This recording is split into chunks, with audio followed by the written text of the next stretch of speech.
Hey everybody, and welcome to Star Citizen. Here we are at the Drake Defensecon. Cool thing about Drake is, despite several attempts to get a naval contract, they have been denied many times. They, what the UE Navy tends to do is say that Drake has a bad image because a lot of pirates use their vehicles, but they're also one of the leading manufacturers of vehicles. A lot of their ships are relatively easy to make, easy to swap parts, easy to maintain. So they are like the perfect ship for any up-and-coming civilians or citizens out in the verse. So of course, they're going to end up in the hands of pirates.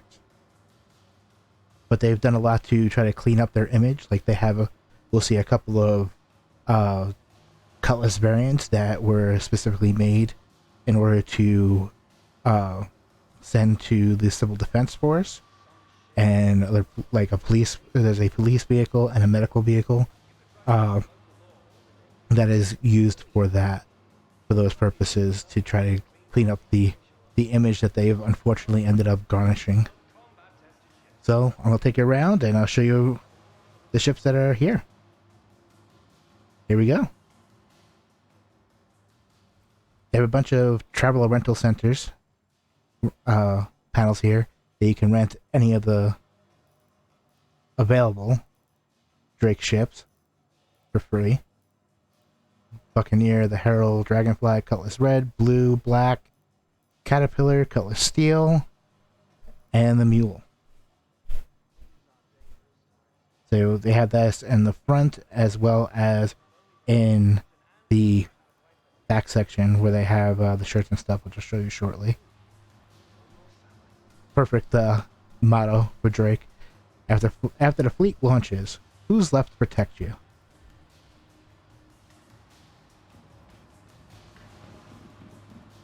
So we'll start off with currently their biggest ship in game, the Caterpillar. Here we have the Drake Caterpillar.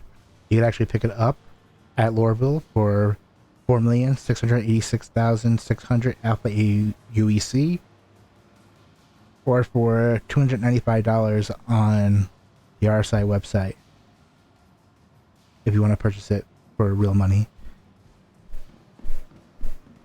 This little guy here is brand new.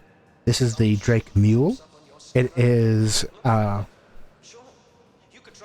$40 on the website. You can't purchase it in game just yet because it's brand new for Invictus, and you can it's currently I believe a nice cheap little LTI token.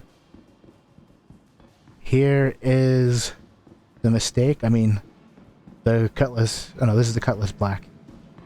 This is probably one of the better upgraded starships for you to pick up. It has 46 SCU of cargo, enough room in the back to fit a rock mining vehicle, so you can use this to start making money pretty quick in Star Citizen. Welcome to Defensecon. And it is the basic of the Cutlass vehicles.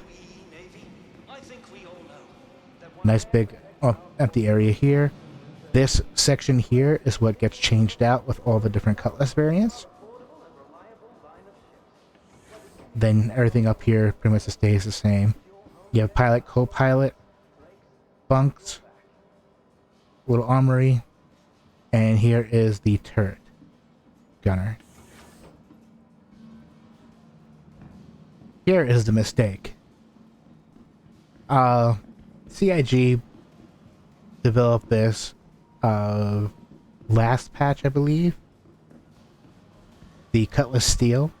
It is a cheap jump ship variant. I would suggest you actually purchase, if you're going to purchase this, purchase it in game. It's actually less expensive than the Cutlass Black, because it is kind of a hated ship. The Cutlass Steel they actually put out Um, and for real money, you could buy it for $235. It has 18 drop seats in this, and it's basically a great way to kill half a server, because there's really no upgrade to the armor or the shields or anything in this vehicle. So it's pretty much a tinfoil box with a bunch of people in it to get blown into oblivion.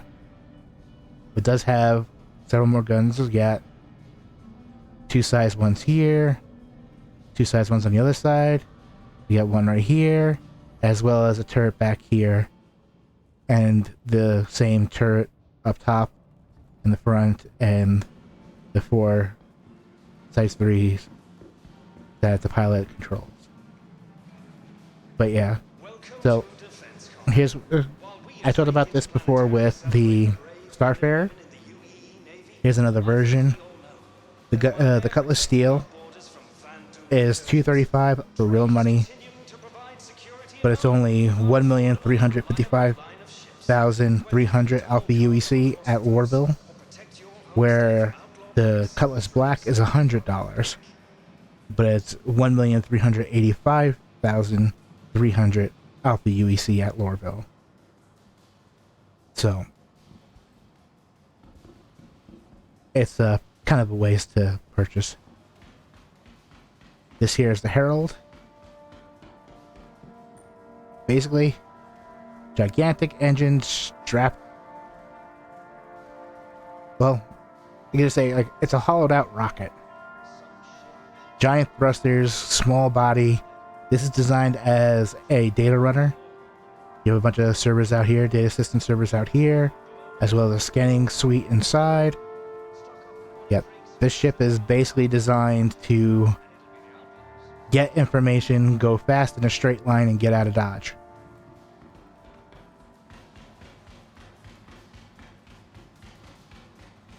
Over here we have the Buccaneer.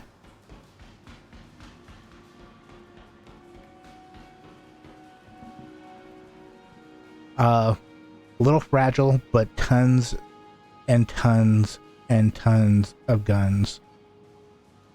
You can actually trade out that to the original turret mount, which is I believe 2 size 1s or 2 size 2s, 2 size 1s, I think, for that up there. So this is a really good ship if you want to have a lot of initial firepower, but don't try trading blows at anybody because it's quite fragile. Here is the Cutlass Blue.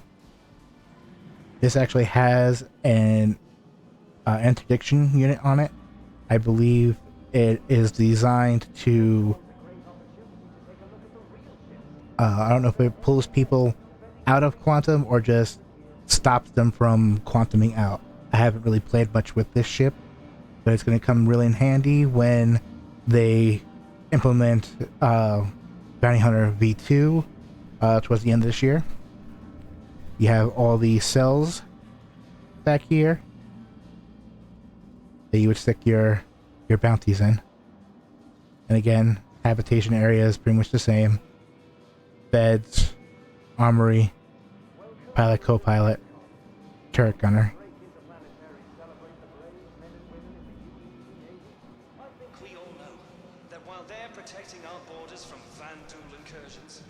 And here is the Cutlass Red. This one comes with 2 tier 3 medical beds. Initially, you were able to respawn in these, but they changed that. Now these just treat wounds, like most wounds, nothing severe. So it's basically become the ambulance of Star Citizen right now. But you can just toss people into these, heal them up if it's minor enough. If it's more severe, you keep them alive long enough to get them to a station and to a tier 1 or tier 2 bed. The tier 2 beds are the lowest tier of beds that you can use in order to get what you call it, that you can get a respawn in, which currently the only ships capable of doing it are with tier 2 beds are the 890 jump and the Carrack. Allegedly the 600i Explorer, once it's done with its gold pass, will get one, which should be later this year. And the Apollo is a vehicle that has your choice of beds in it. It's basically going to be the floating med clinic. It's going to have your choice of a bunch of tier 3 beds, of 4 tier 2 beds, or 2 tier 1 beds.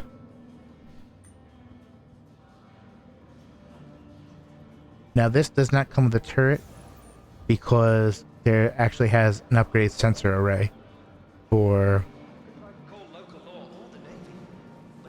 getting and responding to any calls and stuff like that. Actually, I think this one, no, that one has it. This here is the vulture, which is made. It's just not in game just yet because we are waiting for salvage, which should be coming out quarter 3-ish, with what you call it, with 318. Welcome to Defensecon. While we at Drake Interplanetary celebrate the brave men and women in the UEE Navy, I think we all know This is going to be designed for hull stripping. Drake is continuing to provide security A one-player, with our affordable and reliable line of ships. Whether you need to haul cargo across the single-player salvage vessel. instead from outlaw packs, Drake's got your back. You actually line up these here. It will melt down and suck up the hull of the vehicles and load up your storage area in the back. And that is, I believe, all the ships for Drake Defensecon. So we're going to go in back here. There is one more ground vehicle as well as a hollow area, if I remember correctly.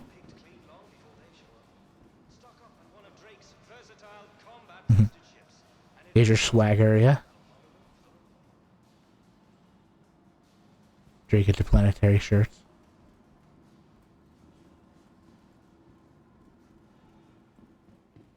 And here's the other ground vehicle I was talking about. The Drake Dragonfly. One of 2 hover bikes in-game. This one actually has a little bit of storage on the back here. I believe a total of 1 SCU of storage in the back, with 2 bags in the back, as well as the guns. There's that, and the Nox, which is also in-game. The X1 is still in concept, but hopefully that'll come out soon. This here is the Corsair. It's set up to that it should be coming out at least towards the end of this year, coming out into game. This is Drake's answer to the Constellation series. So this is Drake's answer to the Connie. It's got some storage in the back, a lot more guns,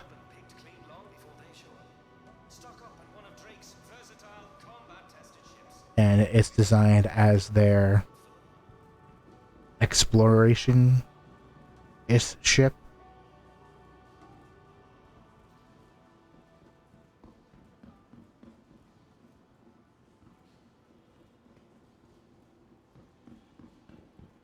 Well, that's Drake Interplanetary Defensecon. you have any questions or any other information you want to give me or ask me about, leave a comment down below. If you can, please like, subscribe, hit the bell for notifications of any more videos I put out, and have fun flying the verse. I'll see you out in the black.